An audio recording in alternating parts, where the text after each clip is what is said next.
Bonjour bien-aimés dans le Seigneur, bonjour tous les enfants de Dieu, bonjour tous les habitants de la terre. Nous voici une fois de plus devant vos écrans pour le partage de la parole de Dieu, conformément à notre rendez-vous dominical. Aujourd'hui, nous allons parler sur comment avoir une foi inébranlable. Comment avoir une foi inébranlable. Une foi qui ne bouge pas, quelle que soit la situation. C'est ça la foi inébranlable. Une foi qui ne change pas. Une foi qui ne tombe pas. Qui reste la même, quelle que soit la situation. Une foi qui poursuit ses rêves. Voilà donc la foi inébranlable. Comment avoir cette foi inébranlable? Bien aimé, certes, vous avez déjà reçu des promesses. Les uns comme les autres, vous avez reçu des promesses de la part de Dieu. Si vous êtes enfant de Dieu, sûrement Dieu vous parle, Dieu vous oriente. Vous avez reçu des promesses pour entrer dans votre destinée. Vous avez reçu des promesses de la part de Dieu pour réaliser des grandes choses, pour monter dans votre grandeur. Est-ce que devons-nous abandonner cette foi, ces promesses, parce qu'aujourd'hui nous traversons une situation exceptionnelle avec le coronavirus? Il est vrai qu'avec le coronavirus, le monde est en train de traverser un moment exceptionnel. Un moment exceptionnel, pourquoi? Parce qu'on peut constater que l'économie du monde est presque arrêtée. On peut constater que les activités sont aux arrêts. On peut également constater que les gens sont confinés. On peut constater que la peur et la terreur s'est emparée dans le monde. On peut constater la fermeture des écoles, des églises, des entreprises, pour certaines, et même des universités. Ça montre que nous sommes dans un moment exceptionnel. Les entreprises travaillent à mi-régime, juste pour maintenir leur survie. Ça montre bel et bien que nous sommes en train de traverser un moment exceptionnel.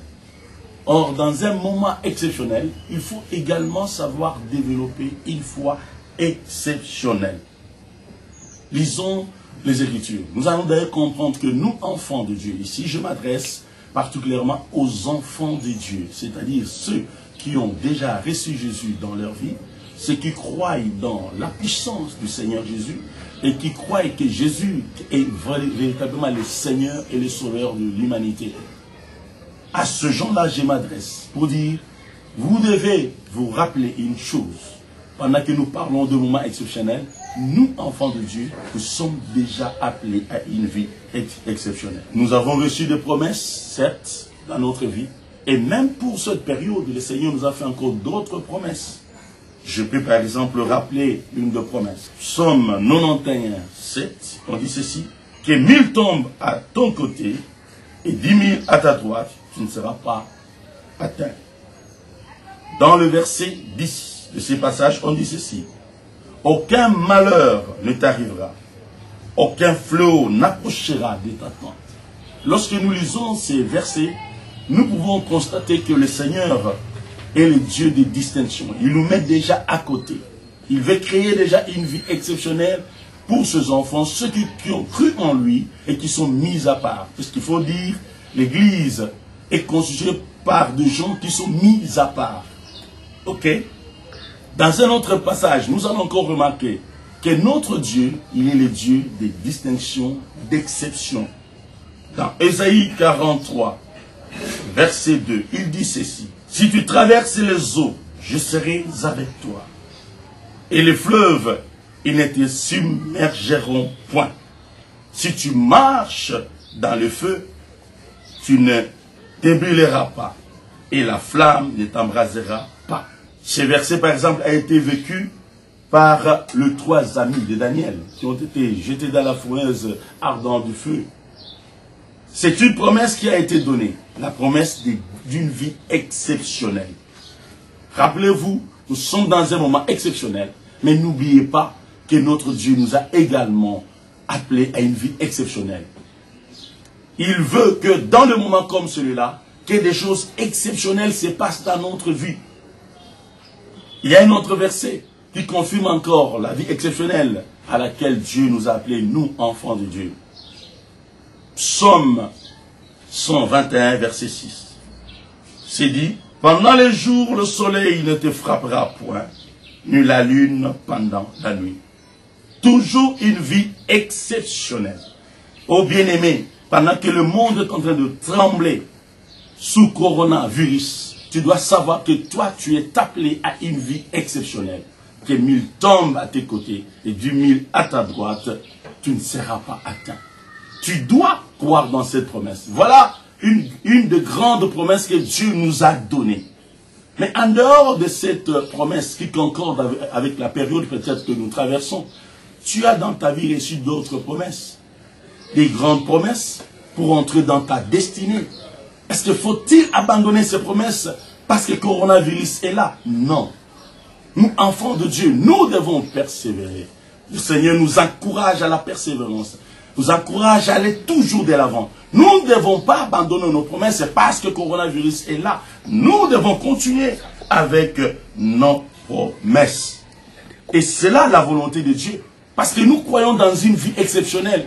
Puisque nous sommes exceptionnels, dont nous serons mis à part. Et parce que nous serons mis à part, ce moment passera et nous allons continuer notre vie.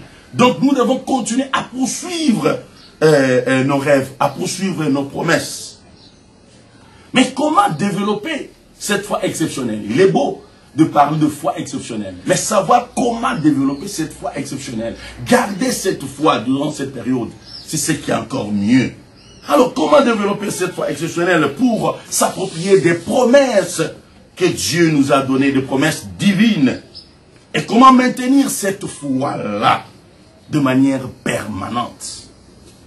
À ce niveau, le Seigneur nous propose une instruction, nous propose un mécanisme de la foi. Lisons dans ces passages. Marc 11, versets 20 à 24. Et précisément, nous allons lire le verset 24. Là, le Seigneur va nous révéler le secret. Comment maintenir la foi. Et ces versets seront nourris par au moins 10 promesses que Dieu a fait à ses enfants. Nous lisons le passage. Je vous l'ai dit en vérité. Si quelqu'un dit à cette montagne, ôte-toi de là et jette-toi dans la mer, et s'il ne doute point en son cœur, mais croit que ce qui est dit arrive, il le verra s'accomplir. Dans ce passage, nous allons comprendre que le Seigneur est en train de parler, mais tout en jurant. Il dit, je vous l'ai dit en vérité. Lorsque le Seigneur Jésus dit en vérité, il jure.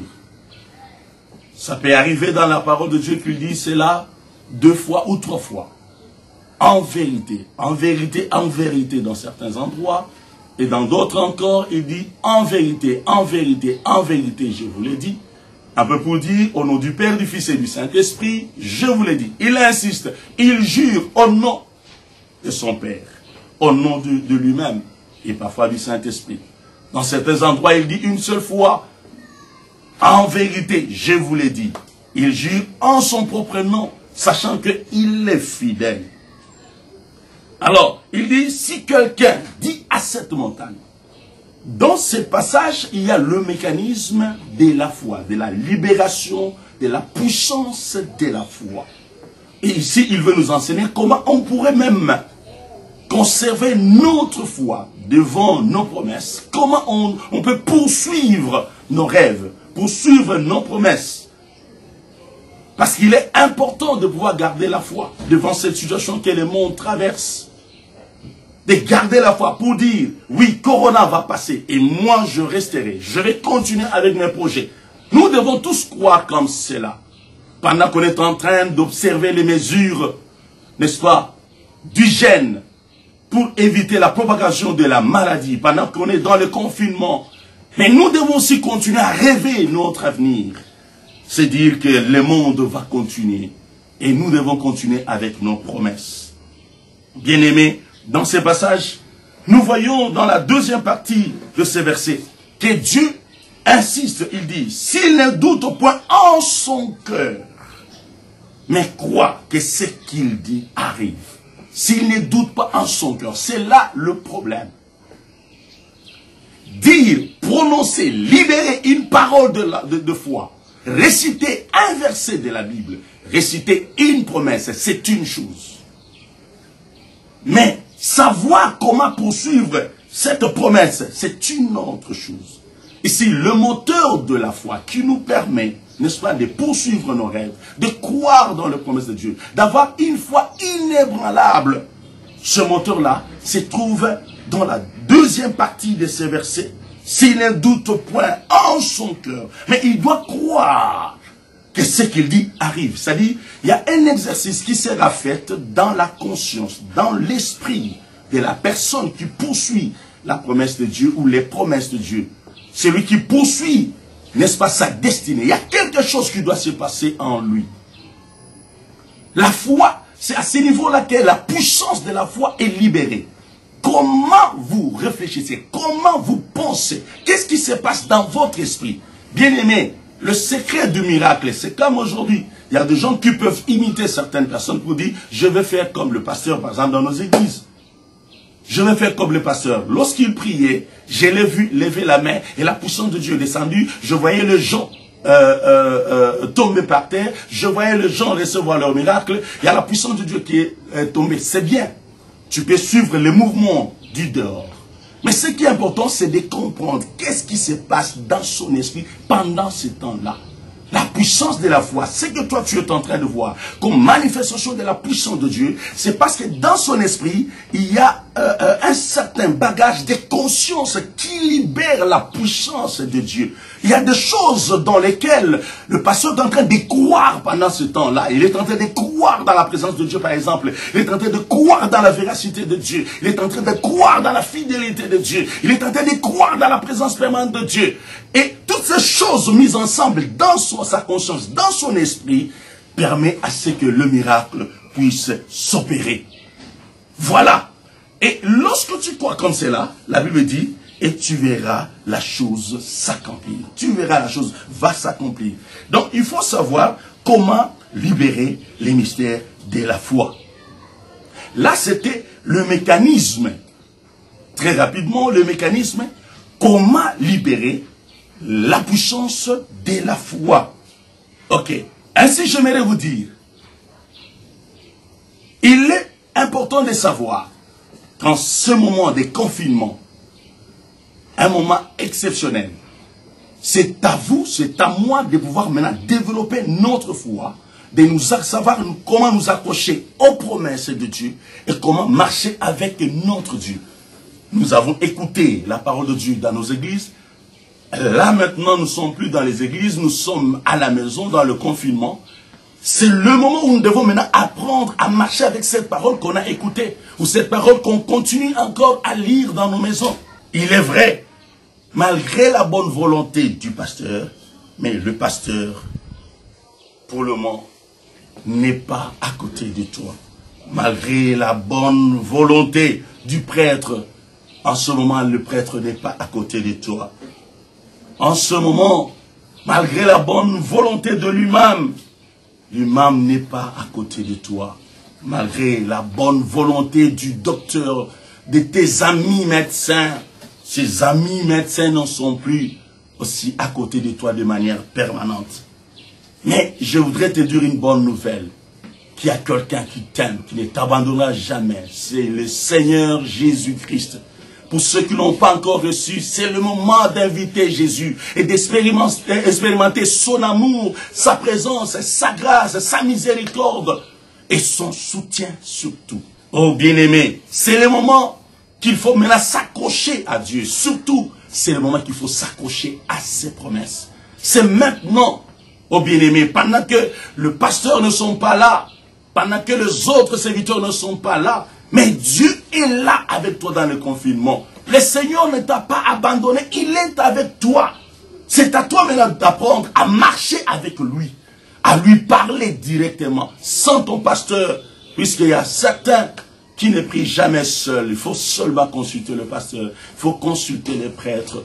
Maintenant là, Dieu nous a soumis à un direct avec lui-même. Nous devons maintenant l'invoquer directement. Et pour ça, nous devons avoir la foi. Nous devons avoir une foi inébranlable.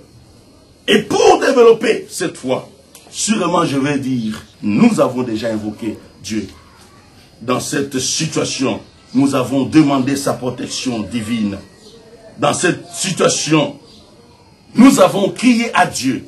Mais c'est à nous maintenant même de pouvoir savoir comment alors libérer cette foi, comment maintenir la puissance de cette foi et comment continuer à croire dans la puissance de nos prières que nous allons faire dans ce moment de confinement.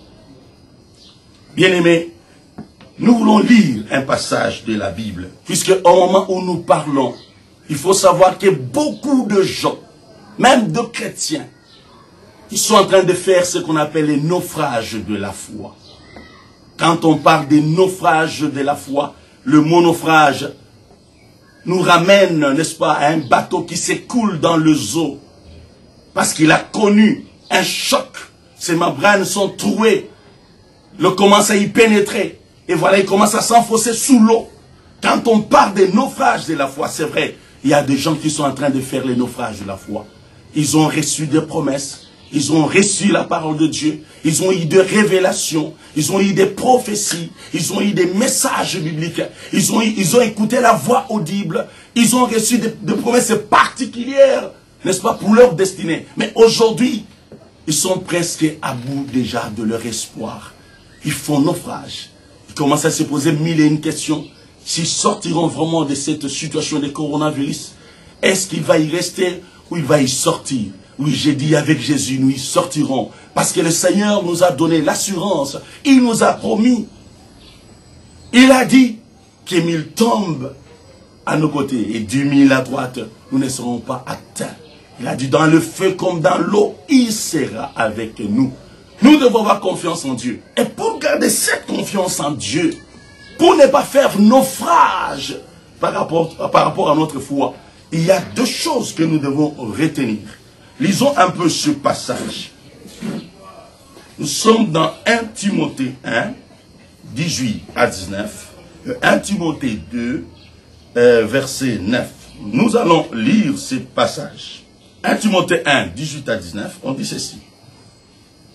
Les commandements que je t'adresse, Timothée, mon enfant, selon les prophéties faites précédemment à ton sujet, c'est que d'après elles, tu combattes le bon combat. C'est maintenant qu'il faut combattre le bon combat. Et ici, dans ce passage, déjà, il y a un mot très capital qu'il faut retenir, le commandement. C'était un commandement. À quoi consistent ces commandements? Verset 19. En gardant la foi et la bonne conscience. La foi et la bonne conscience. Je vais un peu insister sur la bonne conscience. Écoutez la Bible. Cette conscience, quelques-uns l'ont perdue. Quand tu perds la conscience, c'est-à-dire la conscience est un élément capital pour pouvoir conserver la foi. La conscience est comparable au coffre-fort de la foi. C'est là où la foi va se cacher. Et même c'est là où la foi va tirer sa force, sa puissance, pour pouvoir appeler les rêves à l'existence, pour pouvoir attendre les promesses, pour pouvoir croire à l'accomplissement de toutes les promesses que Dieu nous a données. On ne va pas s'arrêter, on va poursuivre nos promesses. Et pour continuer, quelle que soit la situation, malgré qu'à gauche, à droite, qu'il y a des informations telles que les nombres passés, des 5, des 8, aujourd'hui plus de 100, malgré toutes ces informations, comment garder la foi? Comment garder, poursuivre ses rêves? Oh bien-aimés, c'est dans notre conscience. Là, on parle de la conscience. Les coffres forts de la foi. Et nous allons l'écouter. C'est là. Il faudrait que votre conscience puisse porter certaines vérités qui vont vous appuyer, vous révolter et vous donner de l'espoir.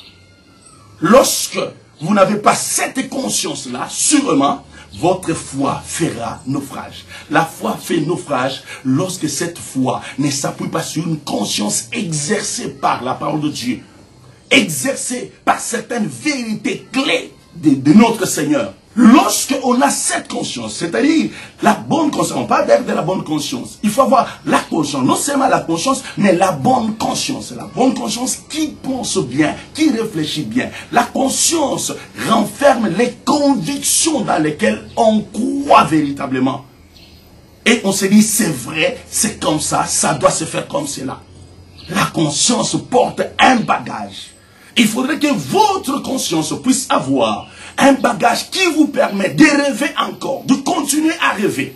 Et nous allons voir les contenus de cette conscience-là qui va vous permettre de poursuivre vos rêves, quelle que soit la situation.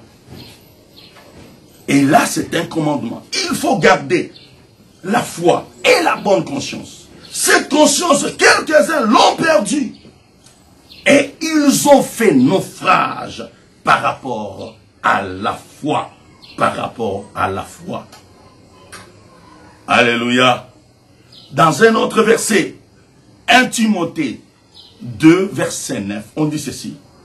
Conservant les mystères de la foi dans une conscience pure. On conserve les mystères de la foi dans la conscience.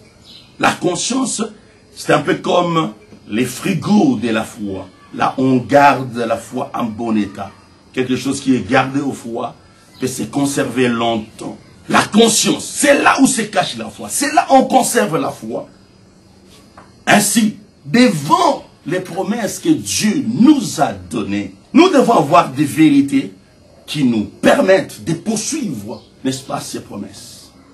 Nous devons avoir des vérités qui animent notre conscience, qui motivent notre conscience, qui fondent notre conscience, qui allument la puissance de notre conscience, afin que cette conscience libère la puissance de la foi dans notre vie. Alléluia. Ici, je voudrais, pour ne pas faire naufrage, n'est-ce pas, de votre foi, je voudrais vous dire 10 vérités. 10 grandes vérités. Il n'y en a pas que ça. Mais j'ai sélectionné 10 grandes vérités que vous devez garder lorsque Dieu vous donne la promesse, lorsque Dieu vous fait des promesses. Quelle que soit la situation, quel que soit ce que nous traversons, Dieu est fidèle. C'est lui qui a fait des promesses. Il est capable de le réaliser, quelle que soit la situation. Et nous devons continuer à croire. On ne doit pas abandonner notre foi. On ne doit pas baisser nos bras. Parce que le coronavirus est là. Non. De même que Ebola est arrivé, Ebola est passé. De même, coronavirus est venu et il passera. Notre Dieu est Seigneur. Il est au-dessus de toutes choses. Et que nous ne devons pas abandonner toutes les promesses, les rêves qu'il a suscités à nous. Parce que le coronavirus est là. Non, ce n'est pas une raison. Faire cela, c'est un manque de foi. Pour celui qui a la foi, il doit continuer encore à croire. Et pour continuer à croire, pour ne pas faire naufrage de la foi, pour continuer à croire dans la puissance de ces prières, toutes les prières qui ont été déjà faites, pour continuer à conserver la foi, votre conscience doit être animée par ces vérités. La première des vérités qu'il faut comprendre et porter dans votre conscience, c'est que la promesse de Dieu est toujours vraie. La promesse de Dieu est la vérité. La promesse de Dieu, comme dirait la Bible, c'est une parole éprouvée. La promesse de Dieu est toujours éprouvée. Et la personne qui donne la promesse, il est capable de l'accomplir. La première vérité à garder, c'est celui-là. Que celui qui a donné la promesse est capable de l'accomplir. Et la promesse est toujours vraie. Dieu ne peut pas mentir. Alléluia. Vous devez garder votre foi. Alors on la garde dans une bonne conscience. Une bonne conscience, c'est une conscience qui est animée par la parole de Dieu, qui est nourrie par la parole de Dieu, qui est nourrie par les promesses de Dieu. Alléluia. Deuxième vérité. Vous devez savoir que la promesse de Dieu s'est traduite en un serment. Dieu n'est pas un homme pour mentir. Dieu ne parle pas non plus comme un homme. Quand Dieu donne la promesse, cette promesse pour Dieu équivaut à un serment. Vous allez lire cela dans Actes 2:30, dans Hébreux 6:13 et 18. En ce moment-là, vous allez voir, en ce lieu-là, vous allez voir que la promesse équivaut à un serment. Donc, la promesse pour Dieu, c'est un serment. Quand Dieu dit que je ferai ceci pour vous, il a déjà fait un serment, c'est-à-dire il a juré par lui-même. Dieu ne jure pas plus grand que lui parce qu'il n'y en a pas, mais Dieu jure par lui-même, par sa fidélité. Vous devez savoir que la promesse que Dieu vous a faite, c'est une promesse qui équivaut à un serment. Dieu a déjà fait un serment. Ça ne doit que s'accomplir, ça ne doit que se faire. Parce que Dieu a parlé dans toute sa fidélité. Est-ce qu'en cette période où le monde tremble sous coronavirus, que nous continuons à croire dans les promesses de Dieu? Dieu est véritable. C'est lui la vérité. Et nous devons nous accrocher à cela. Nous devons savoir que sa promesse, c'est tout un serment. Il a déjà juré. Et ça ne passera pas. Cela finira par s'accomplir. Parce que Dieu a parlé. Le Dieu qui est fidèle a parlé. Troisième vérité que nous devons savoir et que nous devons porter dans notre conscience pour conserver encore la foi, pour continuer à croire dans les promesses de Dieu, c'est que la promesse de Dieu est immutable, inchangeable. Dieu ne le change pas. Dieu ne changera pas. Dieu n'a pas encore changé ses promesses. Il t'a pas dit, voilà, je t'avais promis, maintenant que le coronavirus est venu au monde, voilà, maintenant je change de promesse. Tant qu'il n'a pas encore changé sa promesse, cette promesse qu'il t'a donnée reste encore valable. Continue à croire et poursuis cette promesse. Que le coronavirus ne vienne pas nous distraire. Nous devons continuer pour suivre nos promesses dans nos rêves. Et quatrième vérité, c'est que la promesse de Dieu est immuable et éternelle. Immuable et éternelle. De génération en génération, cette promesse reste valable. Bien-aimé, vous devez savoir qui vous a fait la promesse. Est-ce c'est un homme ou c'est Dieu? Alors, si c'est Dieu, vous devez savoir que sa promesse est immuable. Elle est éternelle.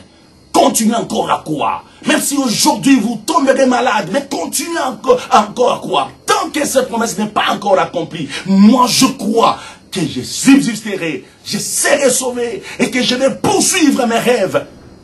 Parce que Dieu m'a fait des promesses qui n'a pas encore totalement accomplies. Tant que ces promesses ne sont pas encore accomplies, moi je crois que je vivrai parce que mon Dieu m'a donné des promesses qui restent éternelles. Et je vais continuer à croire dans ces promesses. Je vais poursuivre mes rêves. Parce que c'est lui qui a parlé. C'est un Dieu véritable. Il est fidèle. Il ne ment jamais. Et la cinquième vérité. La cinquième vérité, vous devez savoir ceci. Que celui qui a donné la promesse ne ment jamais. Là, nous sommes dans Hébreux 6, verset 18. Comme les autres passages, immutabilité de la promesse de Dieu, c'est dans Hébreux 6, 17. Immuable éternel, Hébreux 6, 18. Et là, nous sommes encore dans Hébreux 6, 18, là où il dit, c'est lui qui a fait la promesse, ne ment jamais. Nous devons considérer la personnalité de celui qui a fait la promesse. Je ne sais pas comment vous considérez Dieu. Cet homme qui dit un mot, la chose arrive. Que le soleil soit. Et le soleil était là. Un Dieu qui n'a jamais menti alors. Tout ce qu'il promet, il finit toujours par le réaliser tel qu'il l'a dit. Et la sixième vérité qu'il faut avoir dans sa conscience. Votre conscience doit être appuyée, doit être nourrie par ces vérités. La promesse de Dieu est inviolable. Vous pouvez trouver cela dans Matthieu 14, 9, dans l'histoire d'Hérode. Lorsqu'il a promis la tête de Jean-Baptiste à la fille de son frère. Pourquoi, malgré qu'il n'avait pas vraiment envie de le faire, si vous lisez très bien, mais il était obligé de le faire parce il devait tenir à sa promesse. Et ça nous donne le caractère alors inviolable de la promesse. La promesse de Dieu est inviolable. Oh bien-aimés, continuez à croire. Gardez votre foi. Conservons notre foi. Et pour bien la conserver, il faut la conserver dans une bonne conscience. Une conscience qui réalise des vérités divines, qui réalise la personne qui a fait des promesses. Une conscience qui réalise la puissance, la capacité et la force de celui qui a donné la promesse. Septième vérité, la promesse de Dieu est imposable. Ça s'impose. Personne ne peut changer cette promesse. Elle est imposante. La promesse de Dieu est imposante. Elle s'est imposée au roi lui-même. Parce qu'il a donné la promesse. Il devait donc l'accomplir. La promesse de Dieu est imposable. Et huitième vérité. Huitième vérité. Pour toutes les promesses de Dieu, il y a toujours un exécutant puissant qui est aux aguets. Quand Dieu donne la promesse, il y a un exécutant qui est là. Un exécutant puissant qui n'a pas de limites, qui n'a pas d'obstacle devant lui. C'est le Saint-Esprit. Lorsque nous lisons dans Ésaïe 34, 16, nous allons réaliser que lorsque Dieu parle, une fois qu'il libère, la Bible dit, c'est l'Esprit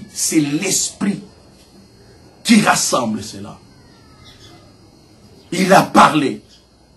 Aucune de ses paroles ne pourra tomber sans être exécutée. Et pour cela, il y a tout un être, le Saint-Esprit, il y a tout un être spirituel. Oh bien-aimé, je voudrais te rappeler ici, pour la promesse dont Dieu t'avait donnée et qui n'est pas encore accomplie, ce n'est pas coronavirus qui va l'arrêter. Parce qu'il y a quelqu'un qui est plus que coronavirus. Il y a quelqu'un qui est insaisissable par coronavirus. Le Saint-Esprit, lui, l'exécutant de toutes les promesses, il est là. Il va les accomplir parfaitement bien. Quand la bouche de Dieu parle, c'est l'Esprit qui rassemble la chose. Il sera ta lèvre pour accomplir toutes ces promesses. Et pour terminer, dixième vérité. La promesse de Dieu se transforme en un arrêt, en une résolution. Lorsque Dieu fait une promesse, vous devez savoir que cette promesse a une force d'exécution, une force sort avec toute la rigueur de la puissance de Dieu et de la fidélité en Dieu. La promesse de Dieu se transforme en un arrêt, en une résolution, en une loi, en une alliance, même en une alliance éternelle. Lisez dans Psaume 105, 8 à 10, vous trouverez cette vérité-là, cette réalité des choses. La promesse de Dieu donc, c'est tout un arrêt. Quand Dieu a dit, quand Dieu a parlé, il a déjà arrêté la chose. Une fois que Dieu promet quelque chose, c'est toute une résolution. Après la résolution, on ne vient plus ajouter quelque chose. On ne vient plus changer quelque chose. C'est une loi, ça devient une loi, ça doit s'exécuter, vouloir ou pas. Et à la nature et devant les hommes, cela doit s'exécuter. Ça devient une alliance de génération en génération. Tant que ce n'est pas accompli avec toi, ça sera accompli avec tes enfants. Si ce n'est pas avec tes enfants, tes petits-enfants, tes arrière-petits-enfants. N'oubliez pas que les promesses de Dieu vont jusqu'à 1000 générations. Oh bien-aimé, je voulais te dire que tu as des promesses que tu as déjà reçues. Et tu dois considérer que c'est vraiment des promesses qui sont des arrêts. C'est déjà arrêté. Des résolutions, même une loi. Tu dois dire, ma promesse est une loi. Ça doit s'accomplir. Je voudrais écouter quelqu'un dire là où tu es que ma promesse c'est une loi. Ma promesse c'est un arrêt. C'est une résolution. Ça ne peut que se faire. Ce n'est pas coronavirus qui va arrêter cela. C'est une alliance et une alliance éternelle. C'est croire que ce qu'il promet, il peut aussi l'accomplir. Là, on peut trouver cette vérité dans Romains 4, 21. Nous devons croire dans ta conscience. Tu dois voir cette vérité, que la personne qui a donné la promesse, il ne peut que l'accomplir. Il y a un enfant de Dieu qui avait reçu une révélation telle que Dieu lui parle et Dieu lui dit, si je ne pouvais pas accomplir mes promesses, je ne pouvais pas te les donner. Là, nous sommes dans Réma, c'est-à-dire une promesse donnée particulièrement à une personne par Dieu. La personne lui dit, si je ne pouvais pas, plutôt Dieu lui dit, si je ne pouvais pas accomplir ce dont je t'ai promis, je ne t'aurais pas donné cette promesse. C'est pour dire, si je t'ai donné la promesse, donc je dois l'accomplir. Oh bien-aimé, nous devons avoir confiance en Dieu. Notre conscience doit porter donc ces 10 vérités. C'est 11e vérité aussi que je viens de rajouter. Votre conscience doit vivre avec ces vérités. Votre conscience doit être nourrie par ces vérités. Tous les jours, à tout moment, rappelez-vous ces 10 vérités. Rappelez-vous ces 10 vérités. Répétez si possible ces 10 vérités. Et vous verrez, plus vous les répétez, plus votre foi va grandir. Votre assurance va s'installer dans les promesses de Dieu. Portant donc ces versets dans notre conscience, nous pouvons continuer à croire et avoir de l'assurance dans toutes les promesses de Dieu. Et croire que Dieu finira fidèlement par les accomplir dans notre vie. Et ici, nous voulons remercier notre Dieu pour toutes les promesses. Les promesses qu'il nous a données. Nous allons le remercier également pour les vérités, n'est-ce pas, qu'il nous a données, qu'il nous a communiquées aujourd'hui. Les vérités que notre conscience doit porter. Les vérités qui doivent forger, qui vont et doivent forger notre conscience. Nous devons le répéter, nous devons le revoir, nous devons comprendre ces vérités. Lorsque vous croyez véritablement dans ces 10 vérités, vous verrez que votre foi sera boostée. Et là, vous pouvez atteindre le rêve de vos vies. Vous pouvez entrer dans votre destinée. C'est par ici que nous voulons terminer notre message. Nous voulons inviter tout un chacun de nous à prendre un petit moment de prière. Dire quelque chose à Dieu par rapport à ce message. Comment avoir une foi inébranlable? Tu auras cette foi inébranlable en ayant une conscience pure, une conscience, une bonne conscience, une conscience qui porte en soi des vérités qui boostent la confiance en Dieu. Prions maintenant. Seigneur notre Dieu, nous voulons te dire grandement merci pour ce message. Nous pensons et croyons que ce message est venu booster notre foi. Ce message est venu nous disposer à poursuivre encore nos rêves et nos promesses. Ce message est venu nous donner de l'espoir. Ce message est venu nous délivrer de la peur de coronavirus qui nous a fait oublier nos rêves, qui nous a fait oublier nos programmes, qui nous a fait oublier toutes ces choses. Parce qu'on était confinés dans la peur, dans les liens de coronavirus. Nous sortons dans ces liens de la peur, de l'oubli, des distractions. Mais nous acceptons de poursuivre tes rêves, sachant que toi, tu es le Dieu de vérité.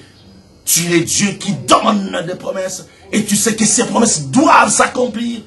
Nous croyons en toi. Nous avons confiance en toi, Seigneur. Aide, Seigneur, notre Dieu, ton peuple. Aide ton peuple, tous ceux qui ont cru dans ces messages. Laisse, Seigneur, notre Dieu, la force du Saint-Esprit les soutienne.